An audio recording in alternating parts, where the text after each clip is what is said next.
All right. So it's been a little while. I've had this truck for, what, 2 weeks now almost? And my water and fuel light, it's locked on this side, has been coming on all the time. So what I have been doing is I would park the truck. And as I would park it for any longer than maybe like an hour or so, and I knew that I'd be parked there for a while, if I was parked at home, of course, then I would open the valve at the top of the fuel bowl, which you can see it's open. You can see the yellow lever just in there is at the 9 o'clock position on these older trucks. That's the open position. So I would open it and let the fuel that was in the fuel bowl drain out onto the ground, kind of sloppily, but just getting it out of there so I could see what the hell was in there. I'm not a very smart guy, so I would just let it drain out onto the ground and be like, oh, it looks like diesel, and everything was fine. Then I wised up and started draining it into a mason jar, and here's a sample of what I got in my mason jar that I put into a test kit. I can add the link in the description of where I got that. And I tested it with a little capsule they include in each of these 5 test kits they include with the shipment. And there's no pink.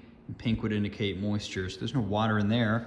And I'm thinking, that's great, but why does my light keep coming on? It doesn't make sense. And it's not clearly broken. It comes on instantaneously most times, but sometimes if I've drained it and just started up the truck and have primed the system before I start it, it takes probably 15 minutes of driving before it comes on. So I figured there's something going on here. I just don't know what the hell it is. So finally today, I had the realization, I'm like, this must be a fuel draining displacement problem, right? So if you are pouring water out of a jug, you want some hole at the top to be able to allow it to drain out more quickly. Same thing with this. So I took the lid of the fuel bowl, which also includes the filter right there, off, and then I flipped the valve and it dumped out down here. I've cleaned it up. Dumped out sludge. It dumped out more quickly than I've ever seen it dump out, and the whole thing drained probably in 15 seconds versus the very slow drain that has been the norm when I've opened that up after I parked it for the last couple weeks. I did used to have a, maybe an 1/8 full mason jar of diesel that looked like that, except more clear because it didn't have the capsule's contents for the test kit. And this is the leavings of what came out today. Absolute shit. So let's take a look at the fuel bowl real quick.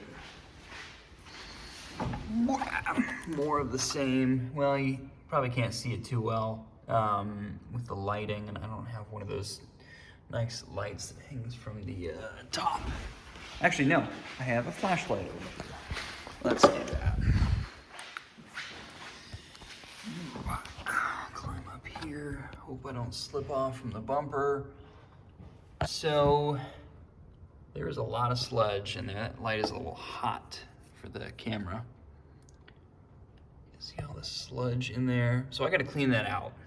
What I'm hoping that is just sludge in the fuel bowl. And if I clean that out, replace the filter, then I'm good to go.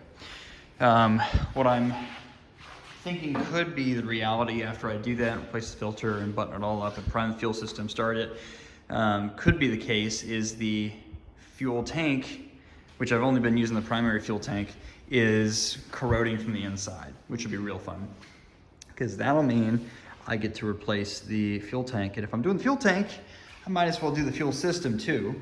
Some of you might disagree, but I think if you're gonna do that extent, you should probably just do it all, since you're gonna have to drain the fuel tank anyway. But that's the current status on a 96 OBS F250 extended cab long bed. All right, that's it for me. Bye.